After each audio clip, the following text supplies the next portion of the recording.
What is up, everybody? Welcome to the Movies That Make You podcast. Season 2 is in full gear, and so we are super excited for what we got going on this season. Just to let you know what that means, we still have our weekly Prepisodes where we discuss movies to watch in preparation for a new release hitting theaters. I got my buddy POPpaGoss on those each and every week. Those drop on Mondays at 6 a.m. Also, we have our Creators Conversations. This is where we're interviewing people from the business and beyond to discuss what they do to create and how they create their art. We will be releasing one of those interviews a month, so be on the lookout for that on YouTube. We're also doing our monthly watch-alongs where we pick a movie to watch. We live stream our conversation while we're watching the film on YouTube. This week, we're going to be preparing for the Oscars by talking about the 10 nominees for Best Picture as we prepare to see which movies get the golden statue. We hope you also check out our website at moviesthatmakeyoupodcast.com. There you can see all of our social links. You can listen to the podcast. You can watch the podcast. We also have our merch store. You can find tons of merch for Movies That Make You and our friends. We also have a link to our letterbox where you can see all the movies that we watch in preparation for the new releases, but also the movies that make you laugh, the movies that make you cry, the movies that make you scream, and everything in between. So before we get to this week's episode, let's check out what we got coming up on the Movies That Make You podcast. On Friday, we are going to have Alex Armbruster on for a Creators Conversation. It's going to drop at 2 p.m. We're going to be talking about his career as a stunt performer, all the way back to when he got started, all the way up to and including his performance in Frankenstein, which is nominated for 9 Oscars. So we're going to be dropping that for Oscars weekend. Join us. You don't want to miss this fun conversation. Then on Sunday, March 15th, join Josh and I on YouTube as we do our live watch along of the Oscars. Hear our commentary as you watch the awards, and we can all enjoy them together. Next week, we're going to be talking space movies in preparation for Project Hail Mary with Ryan Gosling. We'll be talking about a couple of movies where folks needed rescuing from space: Apollo 13, The Martian, and Interstellar. Check it out. Look at that. We're going to be bringing back our good friend, the Spooky Okie. We're going to be discussing films to prepare for Ready or Not, Here I Come. We're going to be talking about the first Ready or Not film, Abigail, and others. The week after that, we're going to invite Zeke on the show to discuss Super Mario Galaxy. We're going to be discussing a lot of films that have to do with Nintendo, characters, Mario Brothers, etc. So it's going to be a fun episode to have Zeke on. Hope those episodes excite you. So without further ado, let's get to the podcast. We are back with another episode of the Movies That Make You podcast. I'm Sprang, joined by my co-host, Mr. POPpaGoss. What is up, my buddy? What's going on? And we are here to discuss the 10 nominees for Best Picture at the Oscars this year. All this in preparation for the Oscars that is dropping on Sunday, March 15th. We are going to be doing a live stream of the watch along. So those of you that want to kind of have us as your commentary on the side while you're watching the Oscars, we're going to start our stream around 5:30. We might both be on the whole time, or we might kind of take breaks. Who knows? Life happens, right? But we're going to have the stream up. Sure. So we'll be on, and so you can kind of have us as your commentary, like we're sitting on the couch watching the Oscars with you.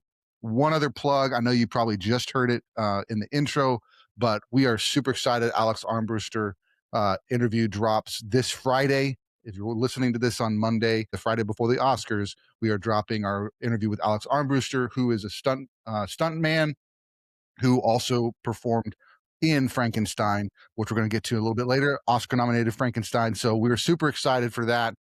Couple of really fun interviews we've had going down, and a couple of other fun ones coming up here in the next few months. So be on the lookout for that. Creators Conversations on our YouTube channel.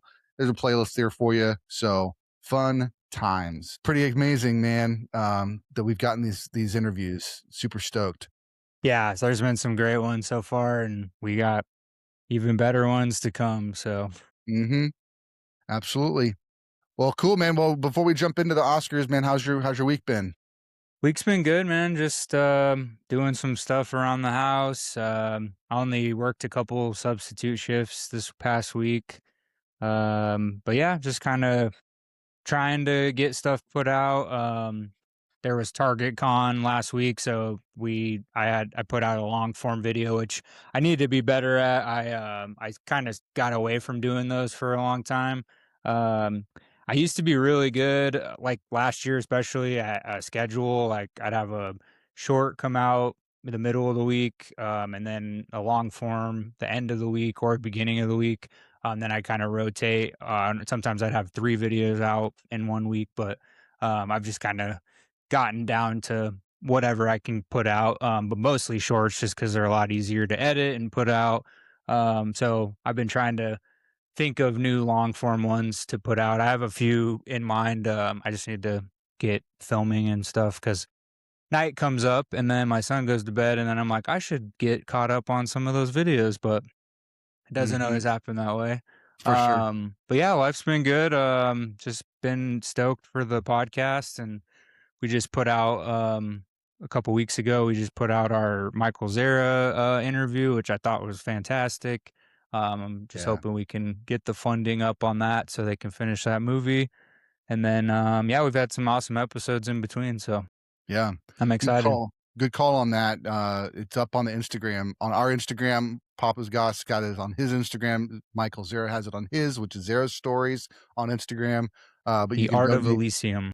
Yes, we have the donation link there, so you can jump in there, donate. I donated this week, so hoping to get some more funding so they can finish the movie and do all the extra stuff after getting it edited. There's still more to do, so pretty cool. We had some I checked it a few days after the pod and we had a few more people had donated already, so it's already starting to actually one of them reached out to me. It was an extra that was the day I was there. And Nice, I recognized his profile picture and I messaged him and said, "Hey man, thanks so much for donating." And I remember on set he was like real super nice, but I forget his name, but yeah, so I mean, it was working, but yeah, he's like, "Yeah, we got to get this thing out," and he was just very thankful for the experience and just really cool. So, yeah, got a few guy. I think he subbed to the podcast, and then I met some people a few this last couple weeks that also subbed to the podcast. So that's been nice. nice, So yeah. starting to just meet people out and about and tell them Yeah, about stuff. I actually have shared my podcast link with like 4 or 5 people this week. Awesome. That's why I did it on the phones because it's easy to like, "Hey, here you go," like, "You interested?" And I wear the hat every once in a while, but I got the phone, so if anybody says, "Oh, I like your shirt," if it's a Star Wars shirt or a movie shirt, Yeah. I'm like, "Hey, you like movies? You can subscribe to the podcast, check it out." So, Well, it's the cool ones are usually run into like horror people. So like I sold a mattress, spring mat board the other day, and the guy had like a Friday the 13th button up on, and nice. he was with Yeah. his wife and his son, and I just was like, "Oh, you like horror movies and stuff?" And then we just so happened to be interviewing Mike Levy that day. So I was Mhm. like, "Oh, he produces the Terrifier movies." So he's like, "Oh, cool. Send me the link or whatever." And then even cooler was I was at Scream 7 for the fan event, and there was a mom and her son who was about probably 14, 13 or 14, I would have to say. But she had four kids, and her and her son, her oldest, just bonded over horror movies, and she was starting to get him into stuff, and he dressed as Ghostface for the Nice. screening, but they were sitting right next to us and we just struck up a conversation, and Yeah. I put him in my short that I made for my out of the theater, and All I was that. like, That's cool. You want to be on there?" And he was like, "Yeah, heck yeah." And then his mom just thought I was telling her about Frightmare and she'd never heard of it.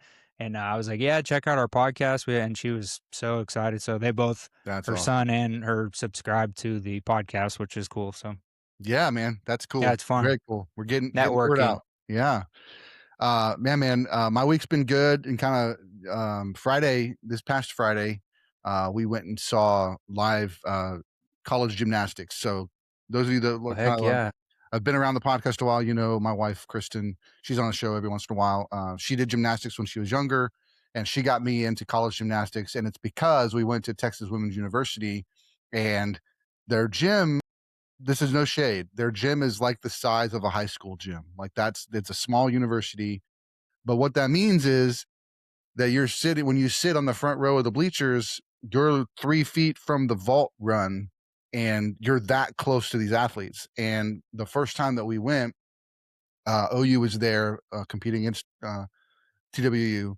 And there were like 3 or 4 Olympic alternates on OU at the time. And I was like, wait, they were like Olympic level athletes are 3 feet from me. That's insane. And Yeah, then that's so cool. just to see them perform and do what they do and to be that close is just amazing. So the team that was there with this past Friday was Florida, University of Florida Gators, And up until this year, they had an Olympic athlete, Lian Wong, was competed with them. This year, they have two that actually got injured at the Olympic trials during warm-ups. So they didn't even get to like go to the trials because they got injured in the Man, warm-ups. it's Caleb brutal. Michello and Sky Blakely. So it was really amazing to see them both. We saw Sky Blakely get her first perfect 10 on beam, which was amazing to be there. And her parents, we met her and her parents a couple years ago at the national championships, and we didn't know who she was. And so we're like, "Oh, do you do gymnastics?" She's like, "Yeah." And then we're like, "Oh yeah." She's like Olympic level Do you do quality. gymnastics? And so I've we been actually known to set, do a cartwheel or two. yeah. So we actually sat in the same section as her parents and her, like she's from this area. And so there were like 10 or 15 people there just for her. So we kind of sat in that group. And they gave us some Florida, Gators things to fly around and shake around and show our support. But just really cool. It's a really cool vibe, and it's fun to, like I said, to be that close to an Olympic athlete is pretty amazing. So that was fun. And then, yeah, man, Scream weekend. I've seen it 3 times now. Well, Heck yeah. 2.5 times. I made Yeah. it halfway through the fan event because I had to pick Zeke up from a school thing, so I didn't get to make it to the fan event when it started. But I already had my ticket, and so I just got another ticket for later after it. So I saw it kind of halfway and then saw it again. And then Chris and I went and saw it yesterday. I really enjoyed it. I see the critiques of it, but I had a Yeah. good time I with it. mean, the third act is not, I mean, it could be better. It didn't like deter me from enjoying the, like, Mhm. especially as like this is the first one I can recall. I didn't see all of them in theaters, but this is the first one I can recall having like so much fan service, like Mhm. from the music nods to the some of the like sets, like the backgrounds of Mhm. the sets. Um to, some of the lines that they use, like, Yeah. it's just all a nod to where it started for the 30th anniversary, so, um, I enjoyed it. I mean, I know I like you, I know why people don't like certain things, and then I read other things, and I'm just like, "That doesn't make sense why you would not like this, but you do like this part of it." Yeah. So, I mean, I'm just glad people went to the theaters, Yep. had a good time. It's already Absolutely. the highest grossing opening weekend of the whole franchise. So I mean, that's exciting. We Mhm. need cinema to just keep doing well. We can't rely on these awesome popcorn buckets all the time to just keep the Right. theaters running. So like we need people to actually go and enjoy, and our the showing I went to was amazing. I mean, I can't recall since before COVID another movie where I went to it and people were like cheering and hooting and Mhm. hollering and like, Yeah. just so excited to be there. Even the trailer, like Scary Movie 6, people when Marlon Wayans came on Mhm. the screen for scare and he said we're back or whatever, Yeah. my theater went bananas. Like they were so and that was exciting. Like I was laughing to myself because I was like, I don't remember feeling this at a recent movie since COVID. So it was fun. But yeah, I get it, but also I had a blast, so that's all that matters. Absolutely, absolutely. Well, cool. Well, let's jump into it. We're going to talk about the Oscar Best Picture nominations. This has kind of become a yearly annual thing that I like to do on the podcast. So, just to kind of get prepared, it's something I want to force myself to do because the Oscar nominated films a lot of times aren't those big blockbuster films that you just naturally see. There's some that are kind of a little bit obscure, and it's like, I don't want to just be a film lover that loves one type of film. I want to be someone that understands as much of film as I can. And while some things maybe aren't necessarily my cup of tea, I want to watch it and so I can see what makes that film great and why the Academy feels like it's worth honoring in this way. And so then, and sometimes you just get opened up to movies and you're just like, wow, I did not know that a movie could do that. Um, and then you get introduced to another director or another actor that kind of like propels you down a path of being able to kind of expand your likes and your dislikes. So it's really really really enjoyed. So it's kind of nice. I'd like to do this episode for those of you that kind of feel the same way, or you want to see some, you don't have time to see all of them. Which ones can you focus on? And so we're going to talk a little bit about them. I've seen all of them. Josh has seen half of them, so we're going to kind of alternate between, so we can kind of discuss the movies that are nominated for Best Picture, and they're not in any particular order. So we're going to start with F1. I'll tell you, this one Nice. I was very surprised that it got an Oscar nomination, not because it's not a great movie, but because it is one of those big blockbuster popcorn movies. Those don't always get nominations, and so it was pretty amazing to have this be nominated. Directed by Joseph Kosinski, stars Brad Pitt, Damon Idris, and Javier Bardem. And this was an amazingly fun time at the cinema. I mean, you go into it, it's got all the ups and downs that you expect from a big Hollywood kind of blockbuster. It has all the emotional things just turned the right way. Each step of the way, you're going with it emotionally, and it feel good at the end. It's just so amazing. Javier Bardem plays a guy that owns a F1 team, and he wants to bring Brad Pitt in because he used to race against him and with him. He wants to bring Brad Pitt in to help his team get this new kid up to snuff so that he can actually start winning some races.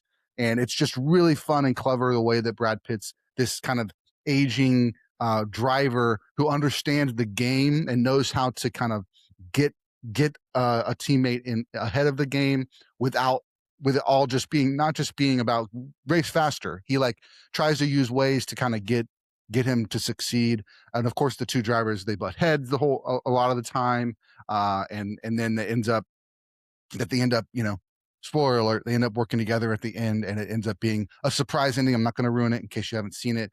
Really, really touching, powerful way to end it, and then it sets it up for kind of an F1 movie too. And they've been talking about bringing Tom Cruise into that as well.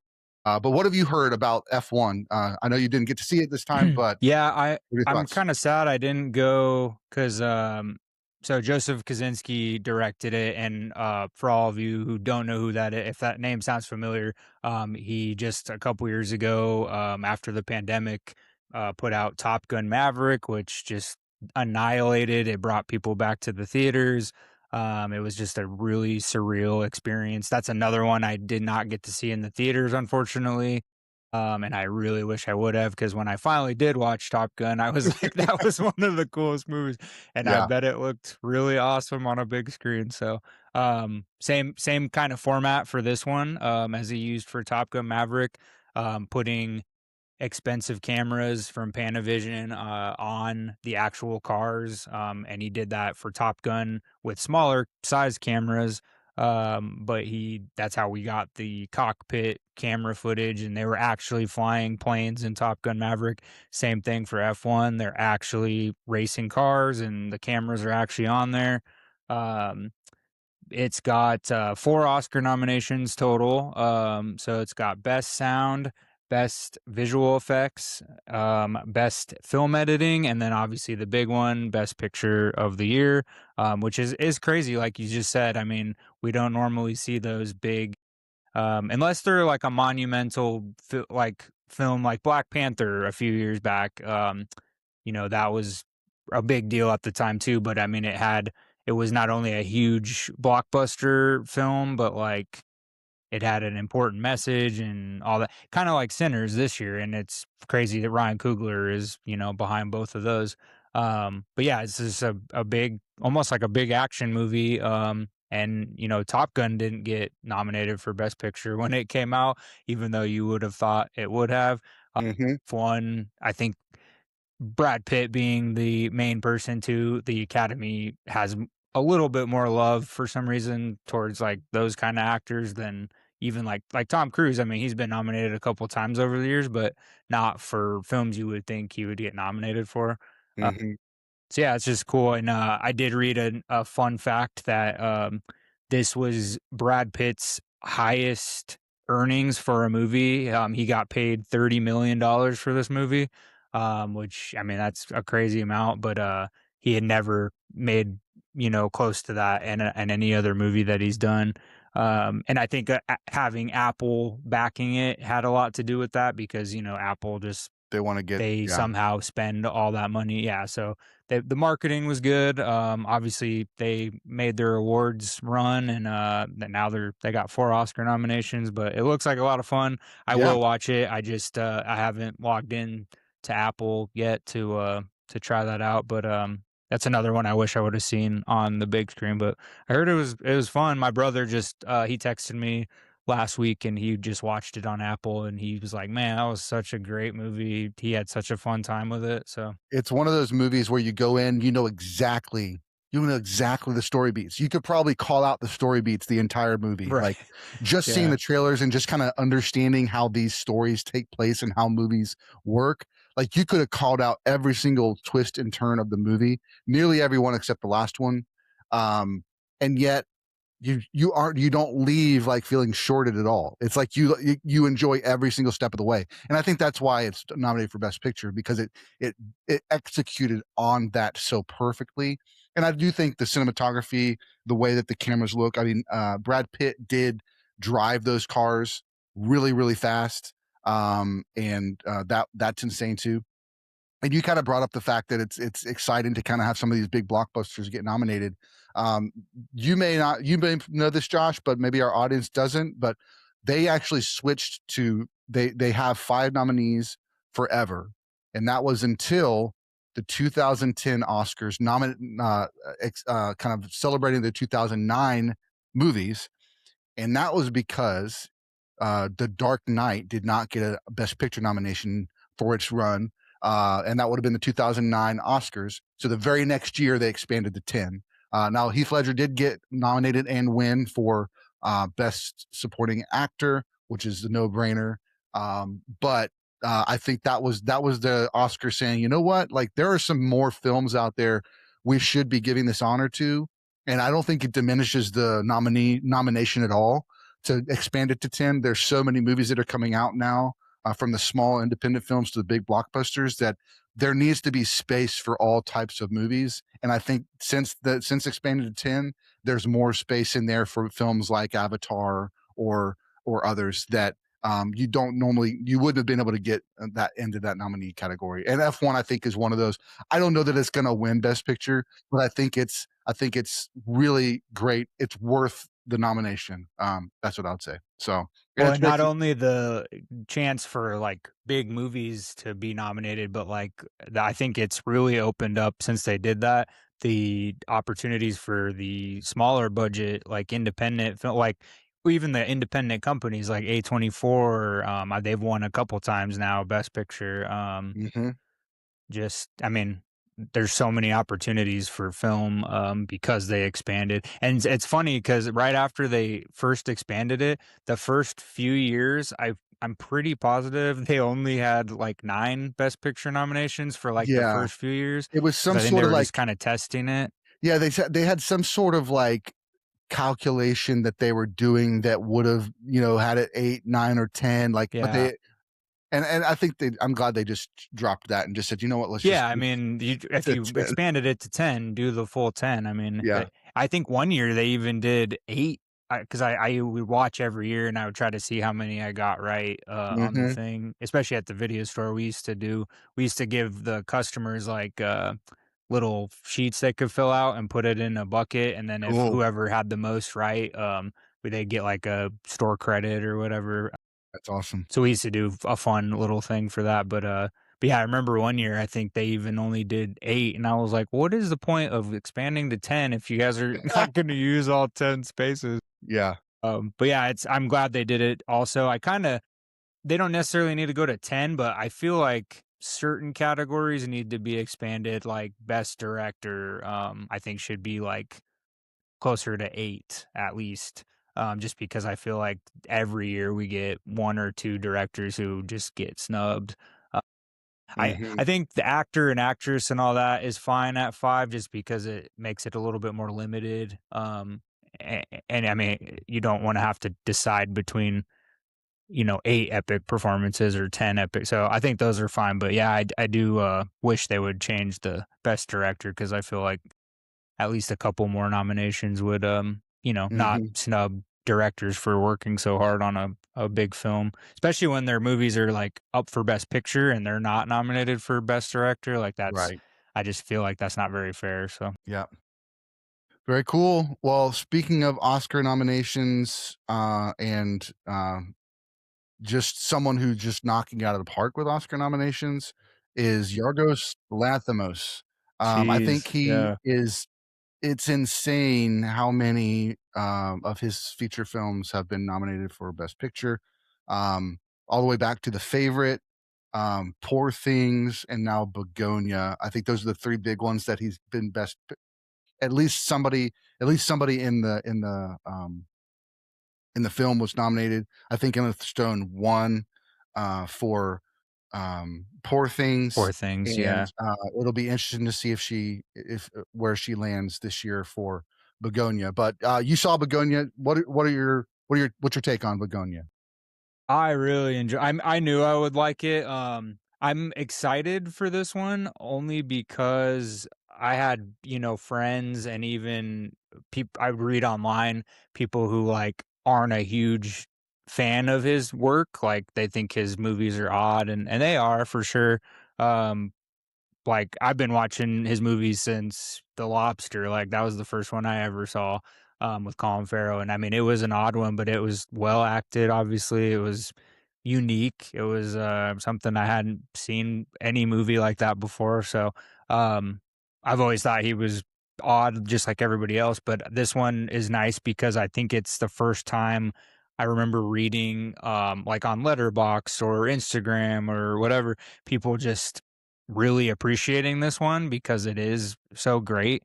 I think it helps, it's kind of got that science fictiony feel to it, and then the obviously the performances. Like I've been a huge Jesse Plemons fan for even Yeah. since his days as a kid when he was in like Mike, believe it or when the Bow Wow movie where he got the Air Jordans and he could play Yep. in the NBA.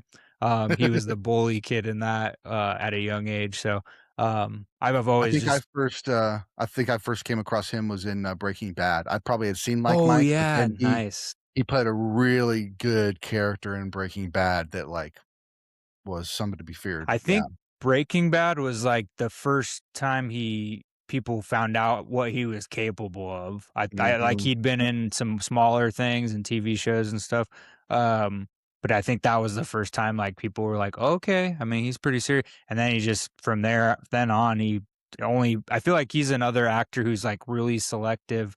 One of his best roles ever, I don't know if you've seen it, there's a movie called, Game Night, with Jason Yes. Bateman and, Yes. Rachel McAdams.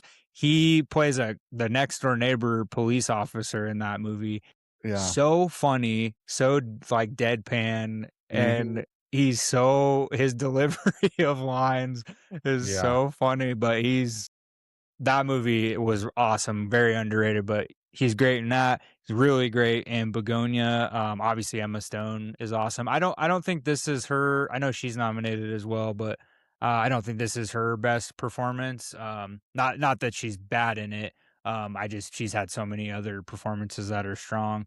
But yeah, I'm excited. Yorgos is kind of getting more, I don't know, mainstream maybe is the right word, just because people who didn't really appreciate his other work, are really enjoyed this one and took to this one. I think because it wasn't it wasn't completely odd and it wasn't like a period piece like The Favorite, which I thought The Yeah. Favorite was fantastic, but that's not everybody's cup of tea. So yeah, I'm excited. I think I it's another one where I'm on the fence. I don't know if it would win Best Picture. I think it out of all the nominees, I think it has a little bit stronger case just because of who it is and who stars in it Mhm. and stuff. So we'll see. But I enjoyed it. I thought it was awesome. Really cool twist. Some real WTF moments where you're like, "Dang, that was crazy." Mhm. But yeah, I like Yeah. Yorgos, and I'm excited to see what the future holds for him. Yeah, absolutely. Kinda just speaking a little bit to his catalog, I mean, the last 4 movies have starred Emma Stone, so They definitely have a great chemistry. They both were in Jesse Plemons and Emma Stone were in Kinds of Kindness last year, and that was released pretty close to the beginning of the year, and it was kind of like so close to Poor Things. It was kind of like I mean, I know it was a full length feature, but it just kind of felt like, hey, let's kind of ride the Poor Things a little bit and get this out there. But that was a very interesting. Kinds of Kindness was a very interesting movie. But he worked with Jesse Plemons in that, and then brings them both back to be in Begonia. And I'm with you. I mean, I think this one's a little bit more approachable for a regular kind of moviegoer.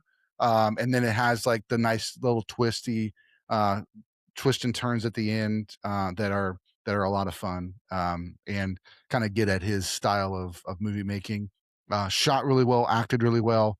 It's just it's worth Oh, a watch for sure.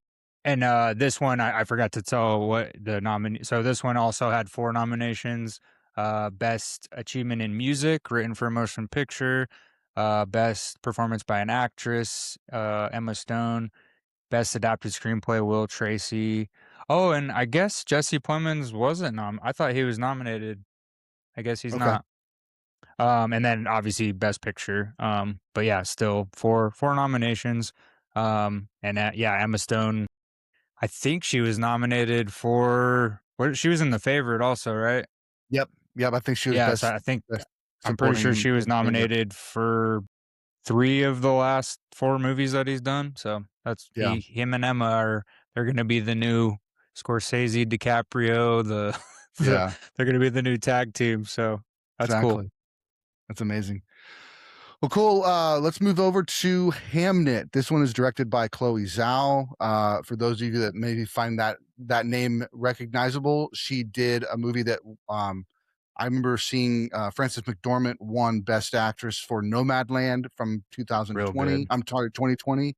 And then she got the Marvel Eternals movie, which didn't do great with fans, but was still a very well done movie in my opinion. And now she's got Hamnet. Hamnet is the story of William Shakespeare and his wife having their Hamnet pass away as a child, and the effects that had on their family, and his kind of his writing and performing and what it just did. Chris and I watched this. It is not one that it's not a feel good movie in the sense that you are sad a majority of the movie. It's really touching. Uh, I actually brought Zeke in to watch one scene. Paul Mescal playing Shakespeare was kind of needed to leave to go to London to continue working at the Playhouse, and his son Hamnet is just sad that he's leaving. And that kid, Jacoby Juppé, that scene alone, I was like, oh my goodness, this kid's amazing. And I brought Zeke in because Zeke wants to be an actor too. And I like, watch this Oh, okay. performance, watch this kid's performance and how he plays this. It's so believable. It's so authentic. He's not acting. He's living this role. And I've said you don't have to be that good. I'm not saying you need to be an Oscar nominated actor, but just as an inspiration that kids can emote this deeply as well, and something to strive for. But yeah, Jesse Buckley is getting a lot of praise for this movie for good reason. There's so much emotion in this. There's one scene I saw or that she kind of improvised the scream.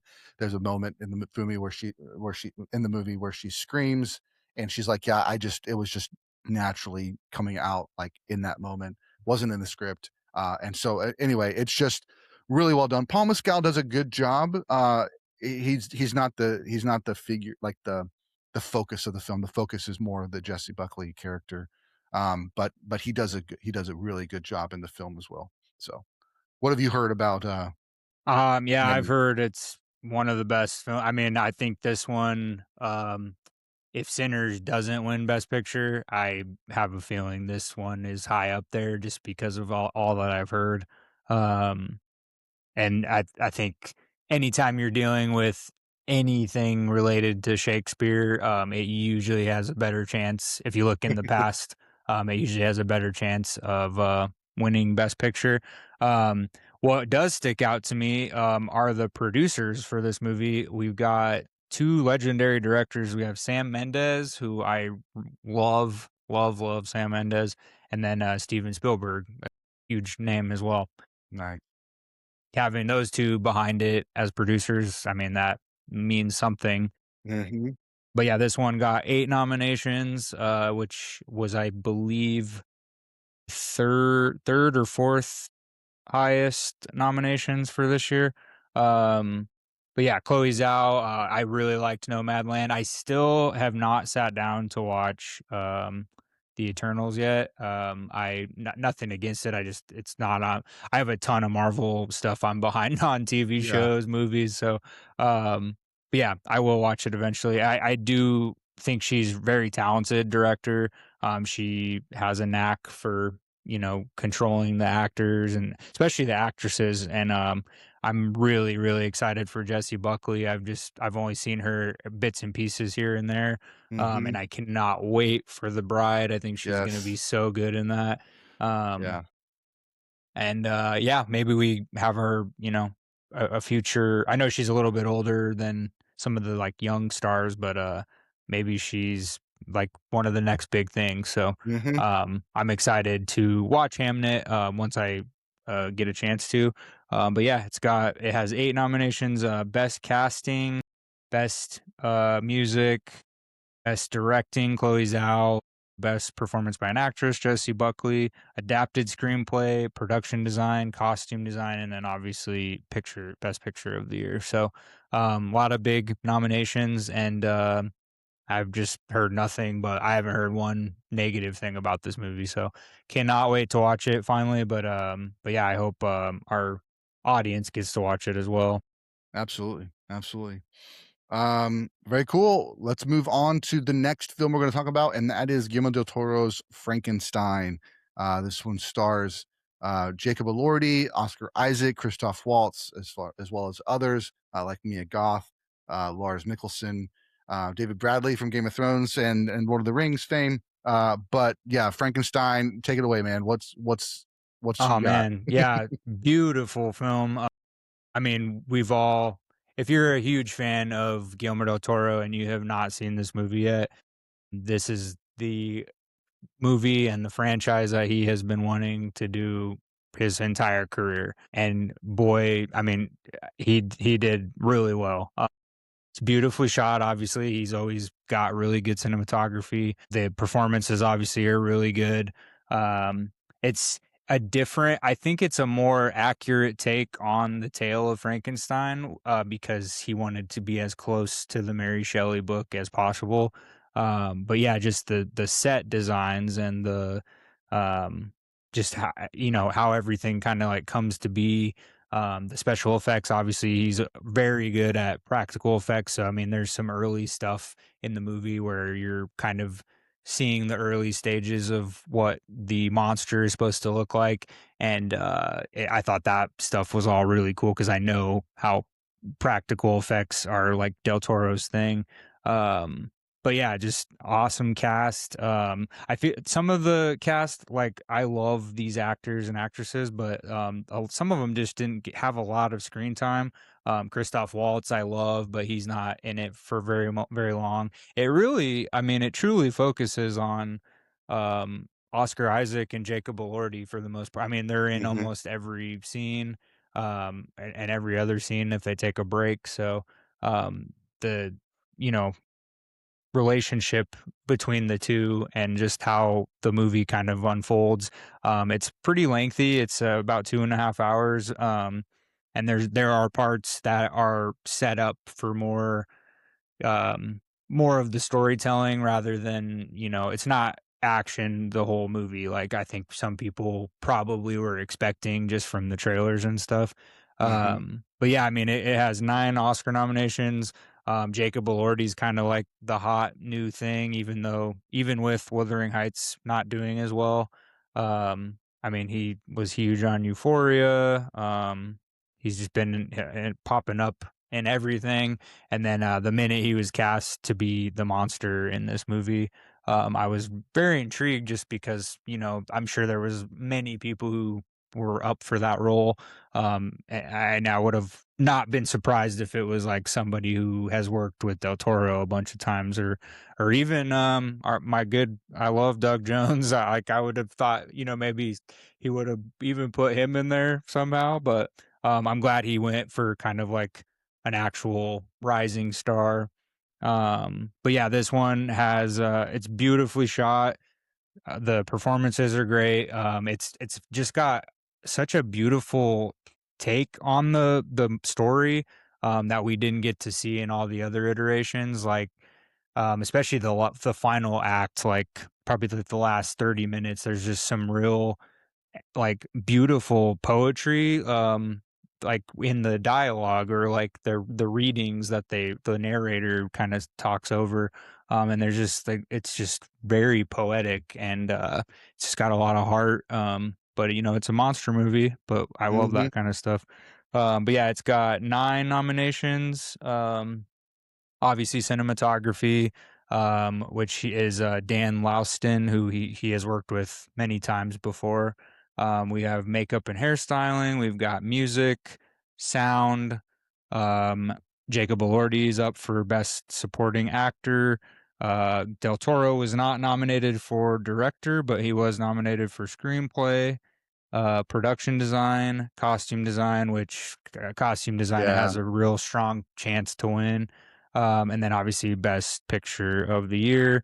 Um, but yeah, overall, awesome movie. It, you know, so much fun. And we will have our Alex Armbruster, like we mentioned earlier, he was a stunt actor on this film, so we got to kind of talk about what it was like being on set and some cool Hmm. stuff. He shared some cool stories about working with Del Toro and stuff. So check that out because it was awesome. We timed it to where we had somebody who actually worked on a Best Picture nomination movie. So very fun. I enjoyed Frankenstein quite a Yeah. bit.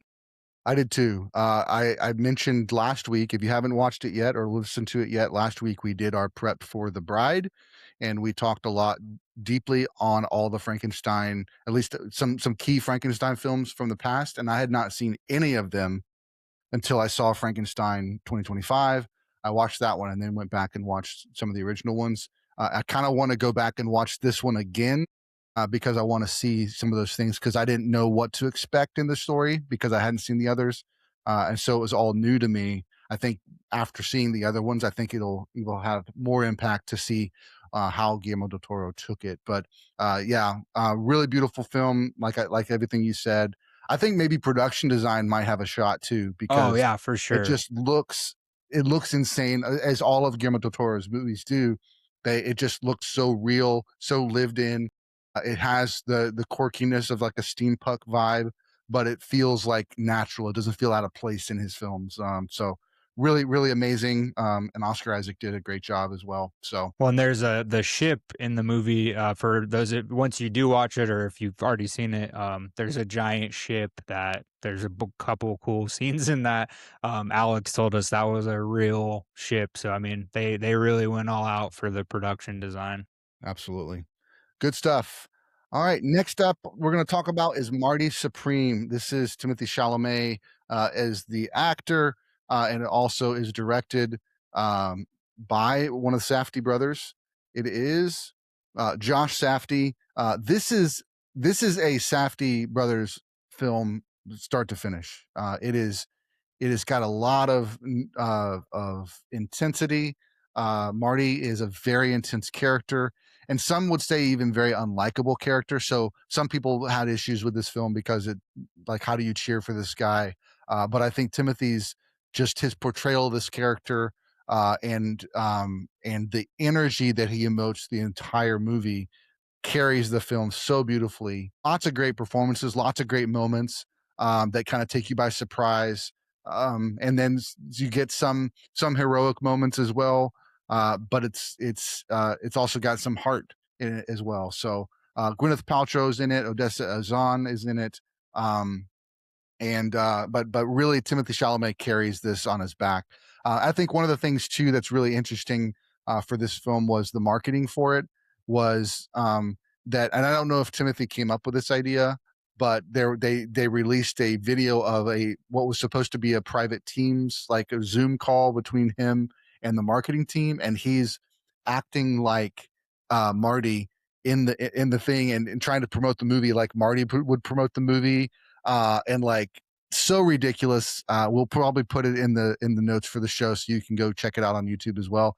But super funny. One of the other things I really love too is that you can actually go to, you can actually buy. In the film, there is a character that's gonna make Marty Supreme ping pong balls, and they're gonna be orange, and it's the first time it's ever been done. So you can actually go online and buy a set of Marty Supreme ping pong balls, and I want to get some just to put on my shelf because it's just Right. such a great marketing piece and just a fun thing to have. But yeah, really fun, energetic. Like I said, lots of fun times, good moments, key moments. Hero rising to the top, kind of unlikable hero, but still at the same time, he's the main character. So good stuff. What have you heard about Marty Supreme? Yeah, it's definitely on my list. I've been a huge fan of the Safdie brothers for a little bit. Especially the first time I saw Good Time with Robert Pattinson. Yes. That movie blew my mind. I was like, this is so well made and crazy twist and all that. And then obviously they followed that up with Uncut Gems with Adam Sandler. Which didn't get a lot of Oscar love, unfortunately, but was a fantastic movie. It's part of the Criterion Collection now. So yeah, they both have kind of gone on to do stuff solo now. Obviously the others, Benny Safdie did the Smashing Machine with The Rock for A24 recently, and then Josh did this one, Marty Supreme, and a Safdie brothers movie, regardless of if it's both of them or just the one brother. You can tell it's a Safdie film because they just have that feel, the kind of like darkness. Like a lot of their scenes are shot in the daytime, but they just have this dark feel to them.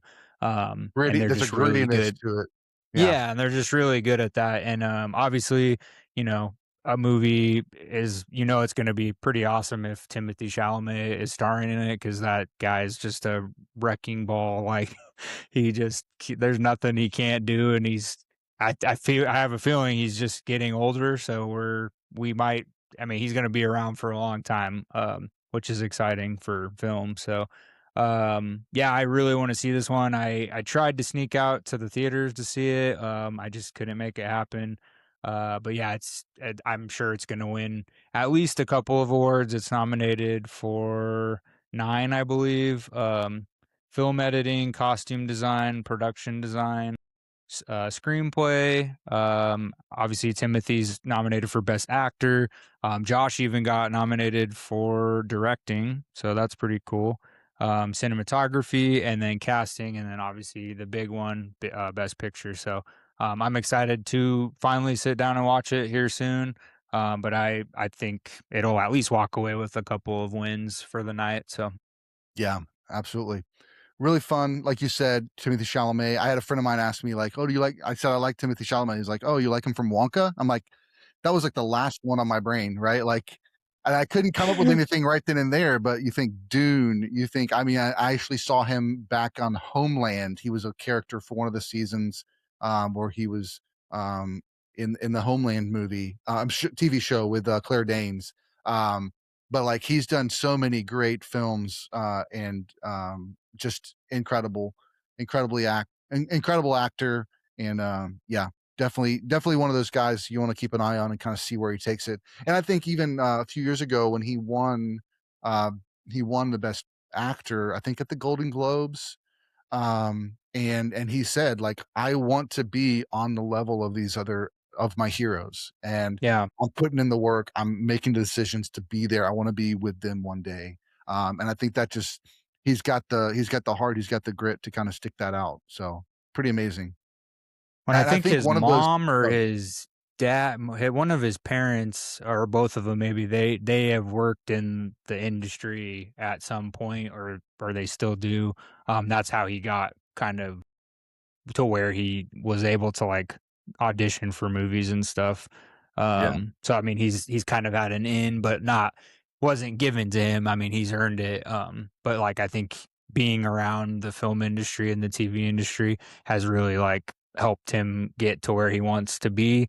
And now he is now that he's getting a lot of recognition, I think he's just getting started. So I mean, he's still so young. So I think he's going to be around for a long time. We might be watching like our next generations, like De Niro, or our next Jack Nicholson, or what, whatever Or it our is. next Leonardo DiCaprio, which Yeah, leads no, us no, to next Leonardo DiCaprio. Yeah, exactly. our Yeah, next film. We're going to talk about One Battle After Another. I think Leo is one of those same guys. He's been acting since he was a child, even on TV and like Growing Pains, and now right.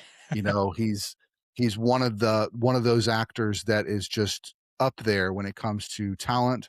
And then uh, finally won his Oscar for Revenant, which we did a watch along a few weeks ago. If you want to go check that out, you can hear us kind of chatting a little bit about the Revenant movie. But Leonardo DiCaprio does an amazing job in One Battle After Another, directed by Paul Thomas Anderson, who is most known for films like Boogie Nights or Magnolia, and others as well. But those are the two that kind of grabbed my attention. But he's done Punch Drunk Love, Inherent Vice, There Will Be Blood, Licorice Pizza. These are all just incredible, incredible films. For this movie to come out, we did not do an episode. I didn't do a prepisode for One Battle After Another because it just was. I think it was coming out at the same time as something else more popular. So I was like, I'll just land on that one instead for the prepisode. But I did prep for One Battle After Another and watched all of P.T. Anderson's films leading up to it, and just like it's amazing. His filmography is insane. He has a way of kind of he has a quirkiness in his films that is not for everybody. So I can understand why some folks might not necessarily gravitate towards his films. He likes to take stories of characters, mostly mostly men and boys, and kind of take them through their life journey and all the ups and downs that might be.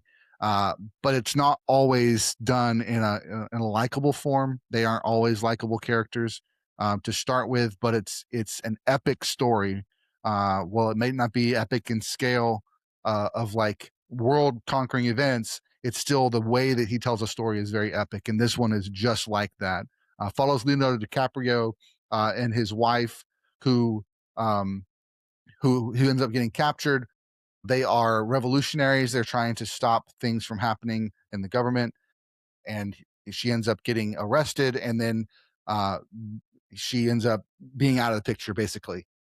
And so this is years later. It picks up in the story, and his daughter is now on the run from the same governmental agencies that were they're trying to find him and her. And so it's then she's running for her life. Meanwhile, Leo is trying to find her. Benicio del Toro does an incredible job in this film as well, as one of the best supporting actors um, in this film as well. There's a funny moment where they were talking about bringing Benicio in, and they wanted him so bad that they had to wait till he finished the Phoenician Scheme. So they halted production for like 4 months so he could do Phoenician Scheme with Wes Anderson and then come in. And then when he did come in, he like completely changed his character from the script, and they like went with it. They're like, no, you know this character. You do what you're going to do, and so they switched things around to support the way that Benicio saw this character being. And so it's amazing to hear those stories because you know that there's so much. There's a freedom on set, even though P.T. Anderson is an incredible screenwriter as well. There's this sense where he's got freedom and he's got humility enough to know that he's going to follow his actor's lead when there's that type of relationship. So some of the greatest moments in the trailer are Benicio's moments, and it's like also in the movie. It's just great. So Yeah, PTA, I mean, any cinephile will tell you he's one of their favorites. I've been watching his career for a long, long time. I mean, I remember working at the video store. I saw Boogie Nights. That was, I think, the first PTA movie I ever saw. Great film. So much fun. And then there's a underrated Paul Thomas Anderson movie that was really, I think it's still kind of hard to get. I think Criterion might have finally released it on Blu-ray, but there's a movie called Hard Eight that has an incredible mhm. cast. It's got John C. Riley. I'm drawing Samuel L. Jackson, I think, is in it. But anyway, that movie's fantastic, and that was the first movie after Boogie Nights that I watched of his where I was like, "Man, he's like a really in-depth direct like to the movies that he does." I mean, even the ones like that are crazy like Magnolia, that are just bonkers to the wall. He doesn't have a lot of those in his filmography, but I mean, he's just been killing it for years. I did want to bring up to our listeners' attention that he's actually been nominated for 14 Academy Awards total, and that's including One Battle After Another, but he's never Amazing. won. He's Wow. never won. I mean, we got some crazy ones on here. There Will Be Blood, Magnolia, Boogie Nights, Inherent Vice, Phantom Thread, Licorice Pizza, what you said earlier. Yeah, I mean, I think he has, let's see, I think he has three total, well, four now with One Battle for Another, but four times he's been Best Director nominated, never won. And I don't know if he'll win Best Director. I think Coogler will still win that. But if Coogler doesn't win, I think Paul Thomas Anderson will. And also he'll definitely win at least one of the big awards that he's nominated for this year finally, because Hmm. I'm thinking screenplay will probably be what it is, because that's usually a long career, that's usually what they win in the end. So fantastic movie, a lot of fun. I mean, it's very serious, and a lot of it is very real to today's world, which is Hmm. scary, but it has some heart. It's got some comedy. Like there were a couple of scenes with Leo, especially Leo and Benicio. There's a scene, and I was laughing so hard just because Hmm. their banter back and forth is really funny. Yeah, Benicio, you can tell how loved he is by Hollywood and by like most directors and producers, because they'll, like you just said, they'll wait, as long as it takes for him to be part of it. Uh, but yeah, I've loved Paul Thomas Anderson. I'm a huge Radiohead fan, so Johnny Greenwood doing the music again. This is him and Paul Thomas Anderson have worked on 6 movies together. They did There Will Be Blood, The Master, which I love The Master, Inherent Vice, Phantom Thread, Licorice Pizza, and One Battle After Another. And I'm hoping he's finally going to get his dues and win an Oscar. Johnny Greenwood is the guitarist for Radiohead, if for all of you who don't know that. Fantastic. He knows music inside and out. He's worked with Paul before many times. He's been nominated 3 different times for an Oscar for music and never won.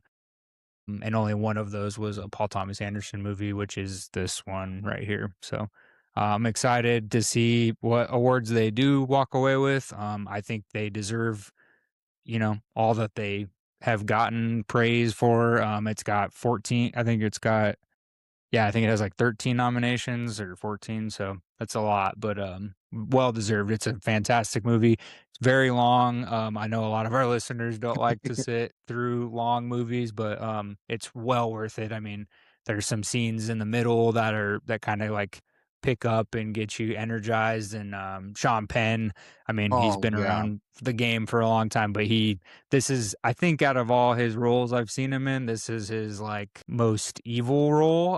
He's not a good guy at all, and he plays it so well. And also he's like ridiculously jacked. That's another older person who's like in ridiculous shape for Right. their age.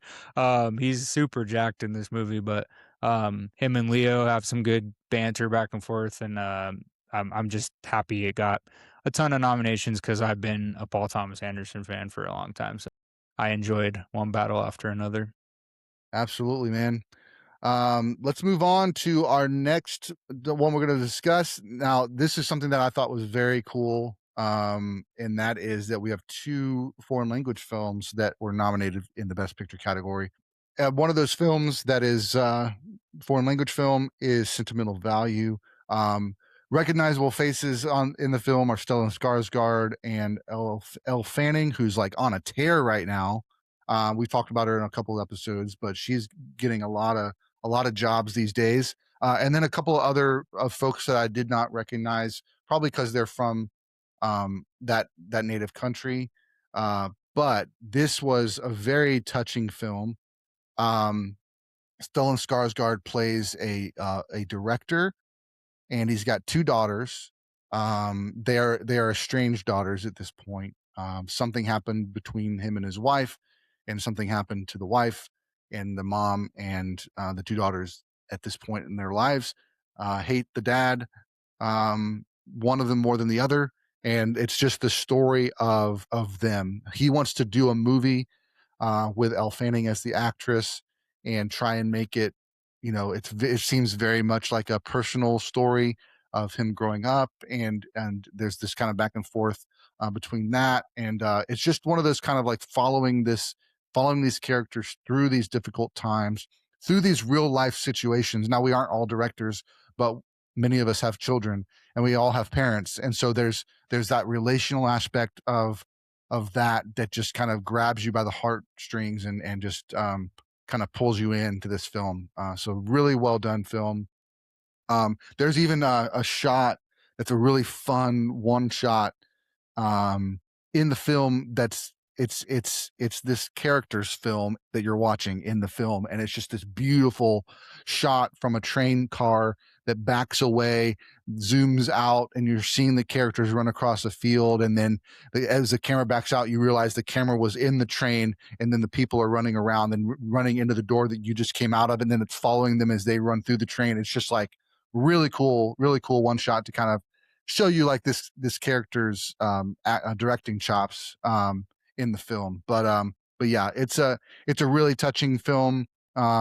It's like I said, just following these characters going through this life trauma, trying to deal with their past, and one of the characters just doesn't know how to deal with her trauma, and she's um trying to get through it, and they learn some things along the way. Definitely worth checking out. There's a lot of movies out there, I know, but this one's definitely a good one to check out. Any thoughts on sentimental value? Have you heard anything on your side? Yeah, I mean, I'm sure I'll enjoy it a lot. I mean, really awesome cast. I didn't know Corey Michael Smith was in it. A lot of you will know him from Gotham, the TV show. He was the Riddler. Yes, He's also Chevy Chase in the Saturday Night Live film that nice. Jason Reitman did.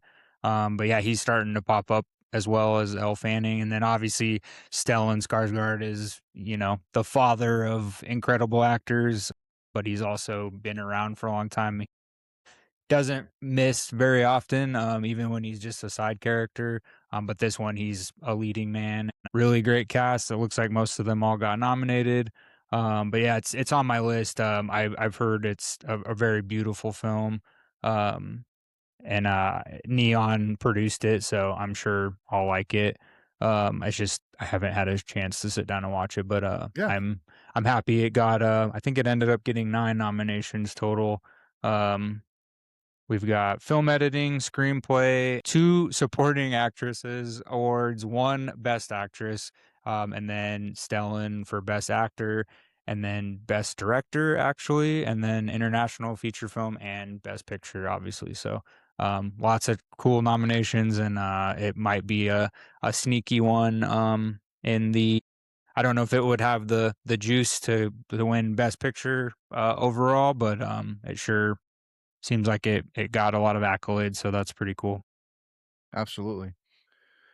All right, next up, we've got a Netflix film in Train Dreams, starring Joel Edgerton, Clifton Collins, Felicity Jones, directed by Clint Bentley. You saw this one. You want to share first? How about this one? Yeah.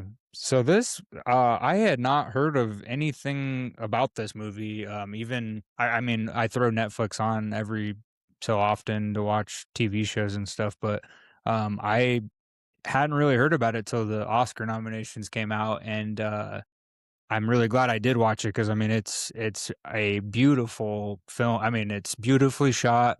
Um, it's not super long. I think it's like an hour and 45 minutes, so it's a good length.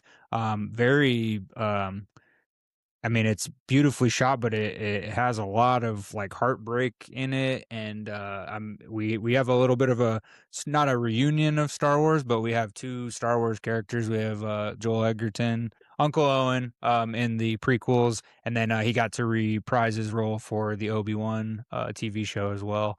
But and then Felicity Jones, obviously Jyn Erso, in what many Star Wars fans consider the best movie, Rogue One. So it was kind of cool. They're husband and wife in this movie. But yeah, it's like I said, it's just so beautifully shot. Um, the finale, it's not a lot of, there's not a lot of action in this movie. So a lot of our viewers, you guys might not enjoy it as much as I did. I just thought it was very pretty. It was very well shot. Joel Edgerton is a tremendously talented actor. I wish he would direct more movies because he did a movie called The Gift a while back that was so good. And he can just kind of, he can play pretty much anything you throw at him. So this one's got some cool stuff. Most notably, it's got 4 Oscar nominations: screenplay, cinematography. Like I said, the cinematography is really, really good in this. And then best music, and Nick Cave from Nick Cave and the Bad Seeds actually worked on the music. And if that name sounds familiar, it's because he did the song from, it ended up becoming the theme song for Peaky Blinders, but it's also in the original Scream. Nice. And they may or may not have thrown it into Scream 7, so it's cool. Yeah. But yeah, Nick Cave, he's been a writer in Hollywood before. He's had a lot of his music on stuff, but the song that he's nominated for is really, it's a pretty song. It's at the very end credits, but yeah, really awesome movie. I'm really glad I got to see it because it's just it's a beautiful film. It's very, very nice. Nice. Also has William H. Macy, I wanted to mention, and his character tells some fun stories when in the scenes that he's in. And I just wrote on there, the dolly shots in that in those 4 scenes are just so beautiful. Yes. Um, I mean, there's some story to it. I think you can come around like the consumption of early Americana, of just like taking all the trees and cutting down all the trees, like they're just constantly consuming in that time to make life make sense in the frontier. One of the other lines that kind of caught me off guard was he's breaking down in tears. Joel Edgerton is, and he says, "Sorry, I don't know what came over me," which is one of those things that I think gets displayed in films often, but it's something we also experience in real life where um, men men showing emotion can sometimes be viewed as weakness, and I think this movie is trying to show real life and real emotion, and it does such a great job of that. So very cool. Next up, we've got The Secret Agent. This is another foreign language film um, that was nominated for Best Picture, and it's got incredible story. This is a story of a guy who is a technology expert, and he flees from a mysterious past and returns home in the film to try and touch base with his estranged son. But what we find out is that there's a lot of government agencies that want to take him out, and so the whole movie he's trying to avoid that. We get flashbacks throughout the film of kind of showing it of him and his wife and him and his son, and then kind of what got them to that point. And then there's also some flash forwards in the film that I thought were really clever, that kind of caught me by surprise. I would say. I think the first time I saw him was he was in Narcos on Netflix. And Pablo Escobar. yes, and that was when I first got introduced to him. He does an incredible job carrying this film in that lead role, and just it was a really solid, fun kind of story. Not I know The Secret Agent might scare some people if you're not into spy thrillers. This isn't a spy thriller film. It's a character film of this guy and what he's going through, and then that's just kind of part of the story for him is trying to um, find his way in the world and trying to bring his family back together. So um, really, really good show, good movie in Spanish for the majority of the time. So, what about you? Have you heard anything about Secret Agent? Yeah, mainly just that Wagner Mora is really good in it. And then I yeah, it apologize. was It was sorry, I didn't mean to interrupt you, but it was Portuguese, not Spanish. Portuguese, Portuguese, yeah, German, and Portuguese. English. But Um, yeah, it's I know it was getting a lot of praise. Pretty much all the reviews I've seen since it came out say it's just really well shot. It kind of keeps your attention. It's a thriller. Um, but just yeah, it's got 4 Oscar nominations. But it's also up for best casting, and then Wagner Mora is best performance by an actor in a leading role as well. But yeah, and I know him from he was also in Civil War, the A24 film. yes, yeah. Yeah, he was in that. So that's the first time because I've never seen Narcos. I've seen bits and pieces on like social media before, but I've never sat Mhm. down to like watch that whole show. But I hear it's fantastic. Um, and he's very talented, but he was really good in Civil War. And then I hear he just knocks it out of the park in this movie. So I'm excited to eventually sit down and watch that one as well. Yeah, it's definitely worth a watch. Like I said, really enjoyable, and entertaining in the good way. Um, cool. Well, that brings us to our final film we're going to talk about today, and that is Ryan Coogler's Sinners, starring Michael B. Jordan and others. But I did want to mention this because I forgot to mention it on the One Battle After Another. I actually got to see One Battle twice in full 70 millimeter IMAX at the theater here. And I also got to see Sinners twice on the Nice. full 70 millimeter IMAX here in Dallas. And that was just so beautiful. So beautiful. But And for our kind of, listeners, real quick, that don't yeah, know go what for it. that means, like, there are well, there's not really a lot of those projectors in this whole United States, or even in the world. So there's only 8 total in the United States, and after the pandemic, they actually were running out of people that knew how to run them. So like, it's very they're these huge projectors that are like they sound like helicopters or like machine guns or like they're very very loud and they're huge, but it's a real treat if you ever get a chance to go see a movie in that kind of theater, and luckily Spring was able to see Sinners and One Battle After Another. But it's really cool. Look it up online, just so you know what I'm talking about, because it's pretty cool looking how they put those on those giant projectors. But go ahead, talk No, about. absolutely. Great call out. And actually, Yeah. what I'll do is I'll put it in the notes of this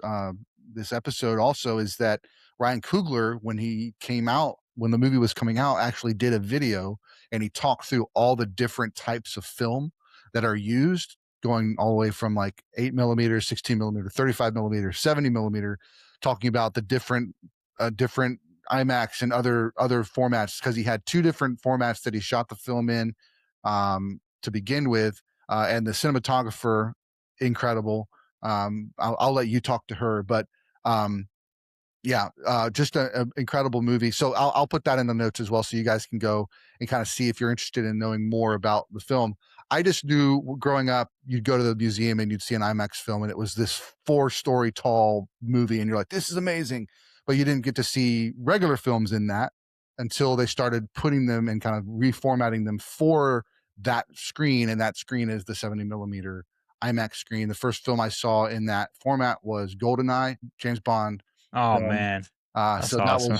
was the first one that I was kind of hooked. And so once I found that there was one here in Dallas that's not in a museum, it's just at a theater in the Cinemark. I just any chance I get, I'm going to go over there and see it. So if you live somewhere that's nearby, I'd say even within an hour, 2 hours, it's worth it. If you're a cinephile, if you like films, it's worth it to see it in this format because it's just a different experience. Story is incredible, acting is incredible. The subtext is deep and the stories that we've seen going around the making of this film is just powerful. And so a lot of people have this up there. It's probably winning Best Picture. I've heard it said that it's probably between Sinners and One Battle After Another. It's probably getting the award. But yeah, just beautiful. Josh, what are your thoughts on Sinners? Yeah, I mean, you touched on most of the big stuff, but yeah, I mean, it's unlike any film. I mean, it's kind of a mix of genre. I mean, it has everything in it. It's got a little bit of humor. It's got it's like almost like a period piece. It's a mobster movie. It's a horror movie. It's got elements of kind of everything mixed into one. And Ryan Coogler, and his passion for filmmaking and what he does to him and Michael B. Jordan together, they've worked together now almost on everything that Coogler's directed, Hmm. all the way back to Fruitvale Station, which was a really powerful film. And that was kind of like the breakout for Michael B. Jordan, even though he'd been in some stuff before. That was definitely the breakout for Coogler, and we had no idea, just what a powerful force he was going to become. He obviously went on to do Black Panther, both Black Panther movies. And the first one was nominated for Best Picture, which a comic book movie had never been nominated for Best Picture before. Hmm.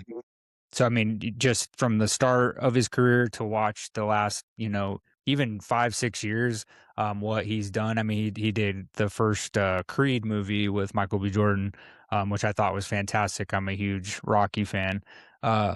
But yeah, it's very really it's just really cool to see Coogler talk about his love for film, because he's like one of us. Like, he's a cinephile at heart, and he just wants to share his passions with all of us, and you can see it in his work. I mean, the stuff he's able to do with some of these films. And the thing I love the most about Coogler is he brings his crew on, and they're all, from different backgrounds, different ethnicities. He hires a lot of females. He's very empowering to women, which is, we don't have enough of that in film, and there's so many talented females out there. So Autumn Arakpa, who we were just talking about, the cinematographer, she had worked with him on Wakanda Forever. She's done, I think she did the TV show Loki for Marvel and stuff, but her this is her best work of her career so far. And it is, I mean, there's some shots in Sinners that are just so beautifully, like, almost every scene there's at least one thing where it could be a poster, and it'd be like the coolest poster you have in Yeah. your room. Just beautifully shot, images and stuff. So I mean, I just think that's really cool that he's giving women a chance to shine. She got her Oscar nomination for best cinematography. Another person who I love in their career is Ludwig Göransson, who did. Yep. We just talked about him recently, actually, but he was nominated for Oppenheimer with Chris Nolan, and beautiful score in that. This one's got some awesome music. He's real known for using, like, different native countries, like, the instruments in his music. And then this one is more a mix of a lot of genres of music to make what they do in the film. Um, and it's not a musical, but it has some scenes that are tied. I mean, the background of the movie is all tied to music, which is really cool.